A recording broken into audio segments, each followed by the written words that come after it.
Okay, and 1, 2, 3. This will be part 4.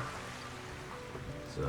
今、あまねさんが車でお肉と野菜を買いに行ってるから、もう少し待ってね。夕飯はバーベキューよね。本当に私は何もしないでいいの？はい、お任せください。ちょっと、バーベキューはいいけどご飯は？私、晩ご飯はお米がないと満足しないわよ。いろいろ体力使っちゃったからね。それなら大丈夫です。今あちらで風見さんが飯盒でご飯。ああ、そうならいいけど。結構上手なのよ。へえ。風見くん、何か手伝うことはあるかしら？ Oh, Sakaki, I'm finding nothing to worry about here. I'm used to cooking rice outdoors. It's round, unlike an electric military model, so it can cook a full meal for 5. Even split between the 7 of us, it'll be around 235 grams each. A typical bowl of rice is maybe 150, so there should be more than enough. What is it? Still need me for something? Not in the way, but this isn't exactly interesting to watch, you know. You're a strange one. Well, pretty much anyone can handle cooking rice in a simple aluminum mist kit.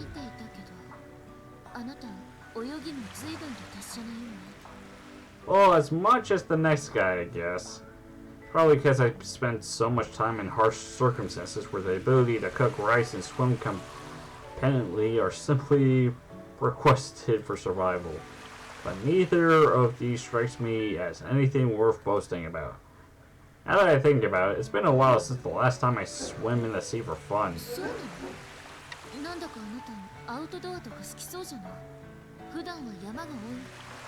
No, it's more that I've spent time in the sea for work, but it's been longer since I took a swim for pleasure. Let's see, I guess the last time was a summer camp back when I was in middle school.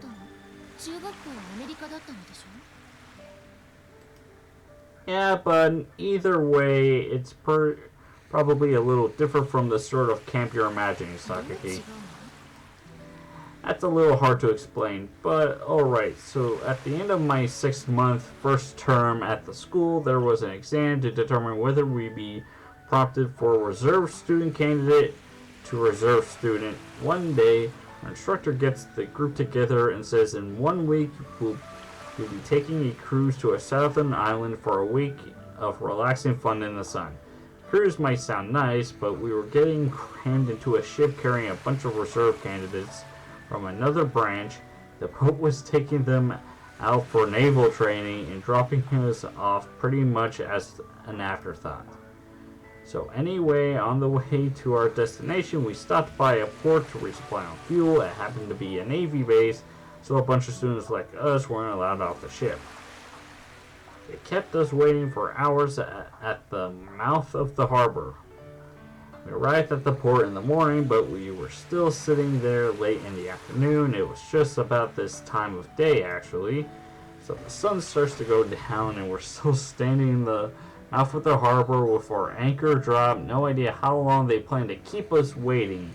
Might be here all night, you know, so we started preparing dinner. But of course, we're talking about making food for 100 people all at once. The ship's sailing, the ventilation is fine, but when you're sitting there anchored, that's not the case. The warm air from the cooking made the interior of the ship unbearably hot in no time at all. Our entire cruise group, along with all the naval guys who weren't on duty, came out on the dock in a desperate attempt to get a little cool. But this was a southern island right near the equator, so it was hardly any improvement. At that point, our squad leader pressed the instructor for our permission to swim and managed to get the okay, so everyone jumped into the sea from the deck and played around for a while. あなたが海で最後に遊んだ思い出？ Yeah, I guess so. だってその後キャンプに行ったのでしょ？そこでは遊泳はしなかったの？ Didn't really have the time to play around at that camp. Dropped us off at some uninhabited anomalous island surrounded by rock. There was a decent bit of level ground on the entire barren island, let alone a sandy beach. They loaded us on a launch with a personal equipment and some chickens. They then dropped us off there for our fun in the sun. Life ones as rations. Place didn't have much in a way of water, let alone food, so they released 20 birds. Told us to do what we wanted with them, capture them, make them lay eggs, snap their necks, and eat them raw, whatever. You think people did give up and fail the test, but it was pretty rare for anyone to die, so our instructors always said it was practically a vacation. Yeah, you don't seem like you'd be particularly good at that sort of thing. Now that I think about it, maybe I should apologize for making you tag along with our little outdoor expedition today. You ended up not going to the water, though. Looked like you were reading the whole time. Kind of wasted your time, didn't we?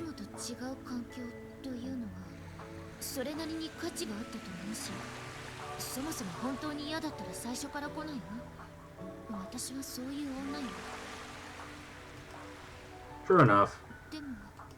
But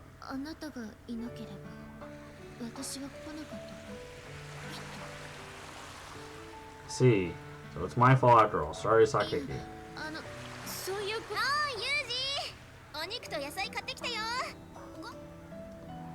Yeah, it'll be cooked soon.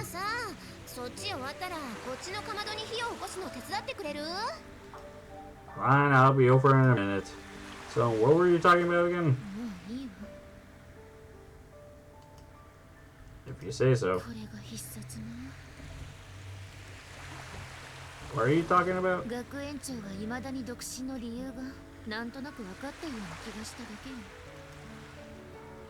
Where's this coming from? Come to believe that the desire to talk in cryptic circles may be defined characteristics of the female gender. It seems Sakaki is no exception to the general rule. By the time we finished our barbecue dinner, the day's beginning to grow dark and earnest. All of a sudden, Amin snaps her fingers, trots off to her mini the passenger seat. Ah! Fireworks.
To be honest, I'm no big fan of explosions. I'd rather stick to, say, fireworks. Psychological trauma might be overstating things, but when there's a sudden barrage of harsh cracks and pops nearby, I can hear the screams of ghosts burned into my ears a long time ago. Oh yeah, I sort of know I know what he's getting at. My mentality is not helping in this case either.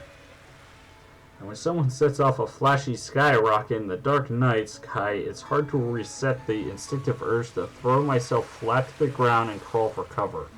I like the distinct sugary sweet smell of Syntax and HMX. The order of fireworks is reminiscent of gunpowder, so every time I catch a whiff, memories of the muddy jungle flood back into my head, and I recall the taste of blood like scorched iron on my tongue. Can't help but slightly furrow my brow. Come to think of it, you're strangely quiet, Makina. I think this sort of thing would be right up your alley.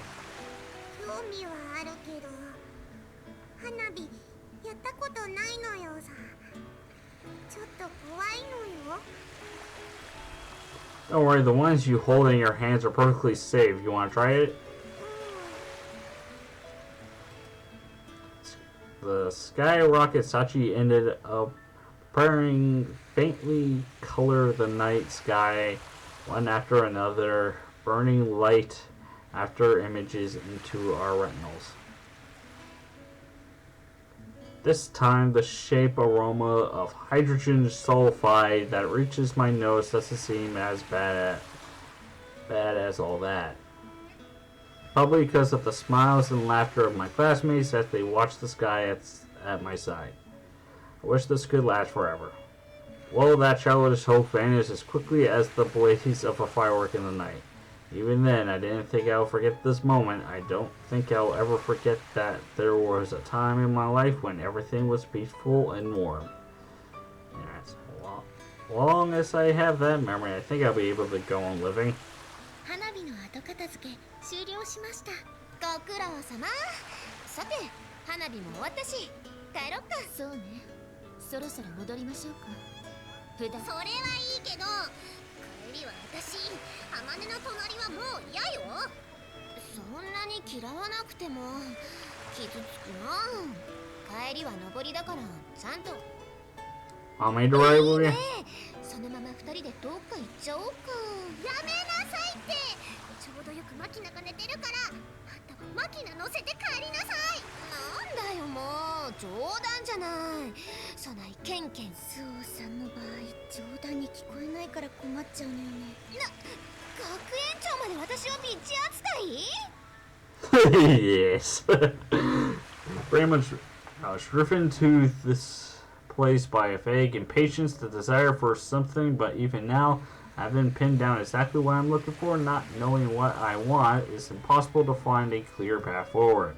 But in the brief moment on the beach, a transitory as the glow of the sparklers in our hands, I forget all about that and got to be anxious, frustrated. I forgot that I'm stumbling in fog.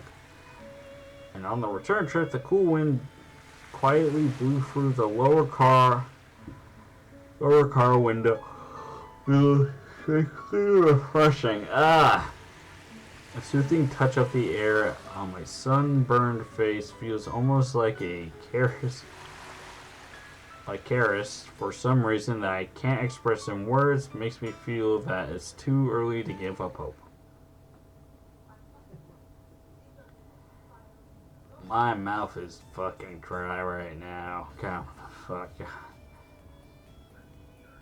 This might sound odd coming from someone who's still pretty much a kid in mind as well as body, but it seems young people these days don't wear wristwatches. That's not to say they don't feel the need to check the time, they simply use their cell phones instead.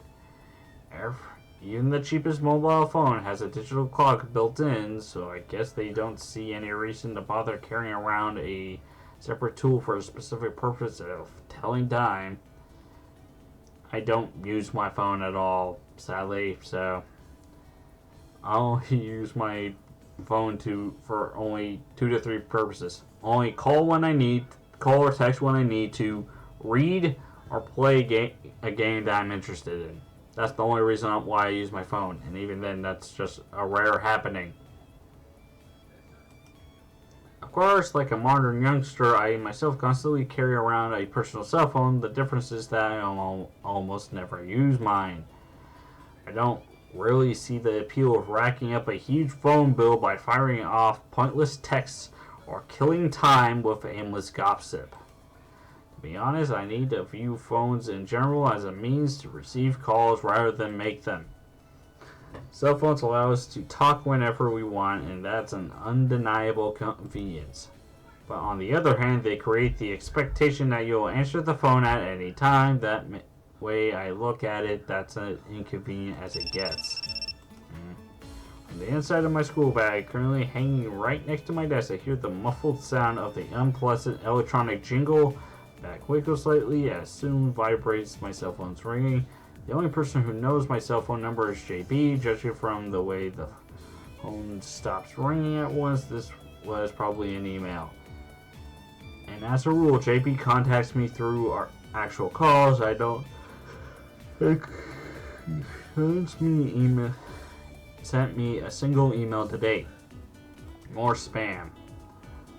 Odds are it's junk mail still. I can't just ignore it. There's non-zero possibility that JP's using email to contact me under circumstances where talking would be impractical or dangerous.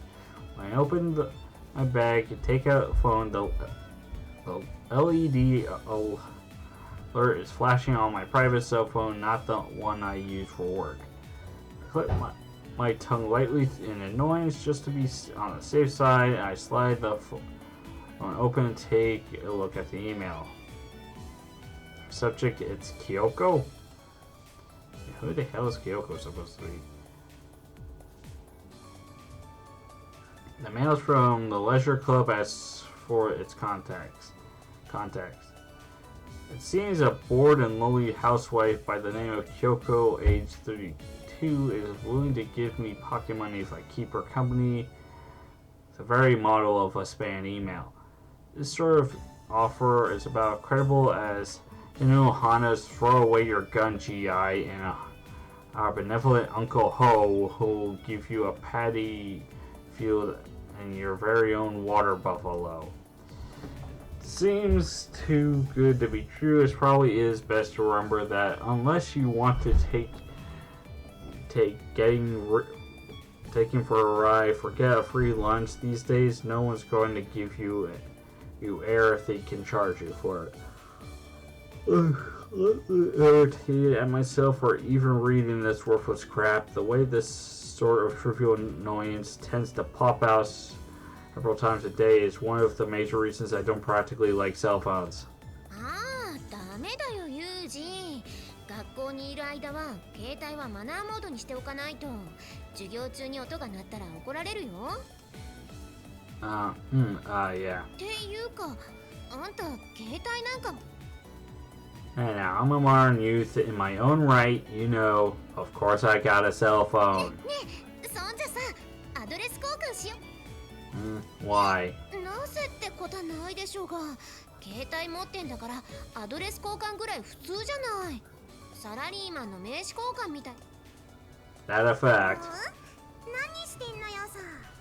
And this became a trend now. ユージの携帯とアドレス交換しようと思って。お兄ちゃん、携帯持ってたの？ Is it really that surprising? なんかユージってさ、変におっさん臭いというか、じじむさいというか、こういう若者文化に疎そうな感じするよね。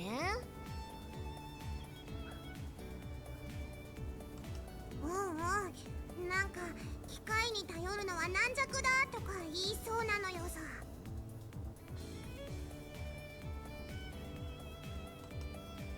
Just what do you people think I am? Akina stares at the cell phone in my hand with eyes full of wonder. It's the expression of someone who's found a caveman holding a cheap cigarette lighter. Why am I getting the idea these people just might be calling me Cro-Magnum Kazami beyond my back? とりあえずさ、せっかくなんだし、番号とアドレス交換しようよ。ね。I have no clue what's special about this occasion, but revealing my confusion now would probably only encourage their Cro-Magnum theory.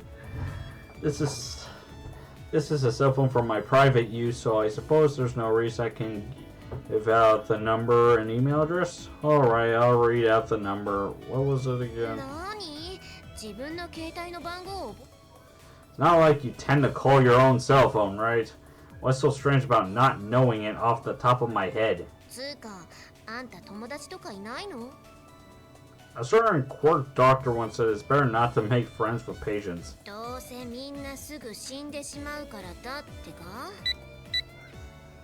Okay, so how do I make this thing display my own phone number anyway?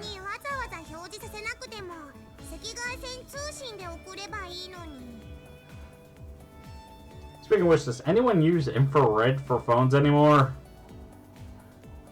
I sure so I don't. I don't even know how to freaking use it. The heck is that?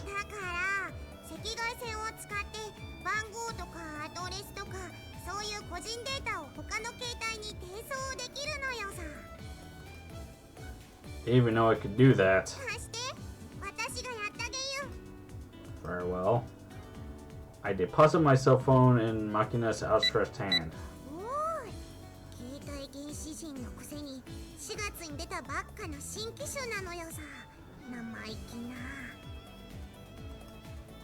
Mind your own business.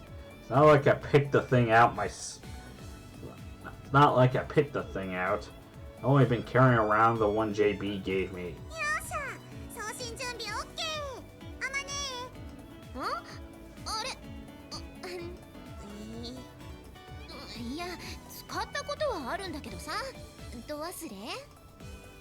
Looks like I'm not the only cell phone Neanderthal around here.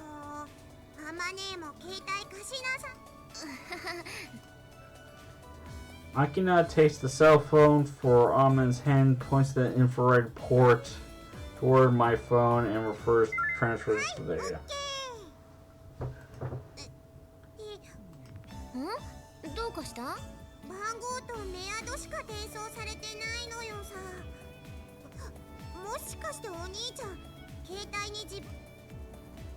Don't know, I don't remember messing around with any settings since I got the thing, so probably not.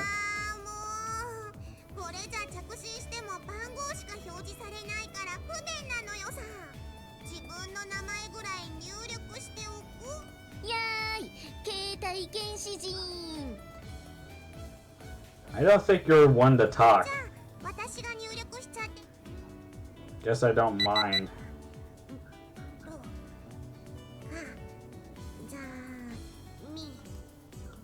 Oh, why would you put that stuff in there?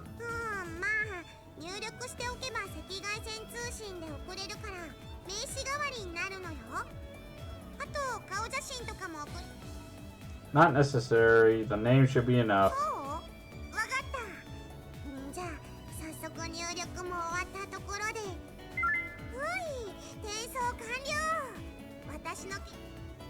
Infrared data transfer, huh? The world's become a convenient place lately.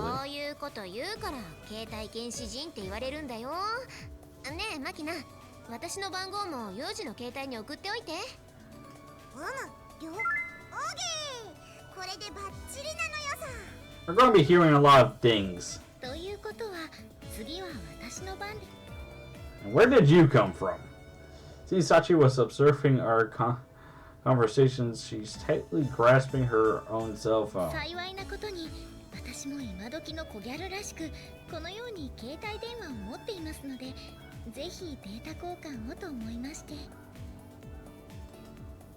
Gulags. Googles. What? I really don't think one hears much about this subculture these days. Could my understanding of Google as referring to that 90s fashion with the loose socks and dark makeup be mistaken? You too. To be honest, I don't really want to spread my email address around too much. Constant barrage of messages would be a serious nuisance, but...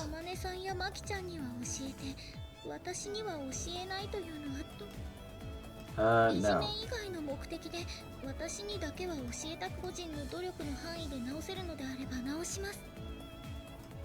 No, look. 肌の色が尺に触るのであれば全身の皮を剥ぎましょう。さあ、Okay, you're seriously scaring me right now. I'll give you my number, so just stop. そんな、それではまるで私が無理やり聞き出したかのような。Oh man, I really want Sachi to know my number now. Email addresses for that matter. I want to tell her so bad it's driving me mad. Please, Sachi, allow me to give you them. はい、Give them to you. Fuck sakes. 風見さんは本当にツンデレですね。わざと私をじらし、そういうプレイがお好きなんですか？ Hey, Amen, tell me, can I flip out at this point? なぜ私に聞く？ Well, whatever. Go ahead and shoot infrared rays around. I don't care. よし、飛ばすぞ。サッチ、どこに飛ばして？できれば。Amen, tell me, can I hit this person? だからなぜ私に聞く？ Just as my patience meter is falling into the red zone, there's a flash of vivid gold in the corner of my eye. Hey, hold it, bottle blonde. Nani? What are you doing? Don't tell me you want to know my phone number too. 何を言っているの？バカじゃないの？なんで私があんたみたいなやつの番号を知りたがるわけ？ありえないんだけど。Yeah, everyone saw you come in from the screen for a split second. その割には手にしっかりと携帯握ってるよね。いつの間にか近寄ってきてるし。しかもさりげに手にした携帯は受信待ち状態です。漏れ飛んできた赤外線を横から盗み取ろうと。うるさいわね。勝手に人の携帯の画面盗み見てんだ。 Say the girls who's trying to steal someone's phone number without permission. どうでもいいでしょうが。これはあれよ。あんたの娘を誘拐した時、あんたに身代金を要求すると。 I made quite a few villains in my life, but this bold a kidnapper is a dividend first. Sorry to disappoint you, but I don't have a daughter. 有事の番号が知りたいなら素直にそう。うるさいわよ。そんな男の番号知りたくない。 I'm not even gonna go into that. いいからさっさと教えなさいよ。どっちなのよ。 Because I know the storyline that I want to go down in, and it's pretty ironic what happens at the end. In the end, Mitru thrusts her cell phone toward me in a virtual panic, so I transfer my number. No, not only problem is I don't think she's likely to use it anyway, but at this point the majority of the class has my contact in. Only one would be left. Hey there, Sakaki. I call out to Sakaki, who's currently sitting in the corner of the classroom and passively reading a book. You got a cell phone too? I assume here my record my number. Alright then, give me yours. Very necessary when I can. Oh boy. Is there some reason you don't want to give me your contact information? I want to know, does that not qualify?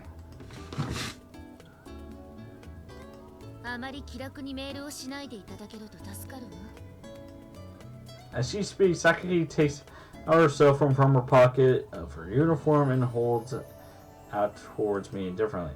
What, you're giving me your phone number after all?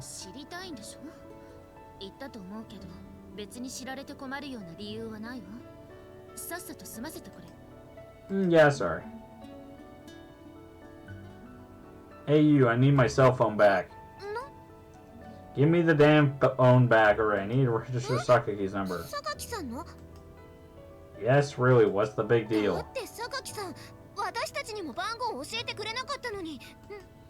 Probably because she finds you annoying.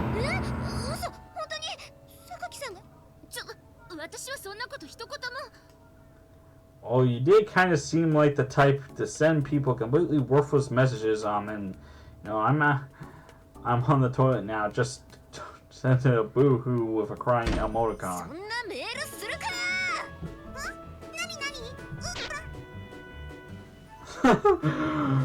Oh boy. And I gotta get to the next part.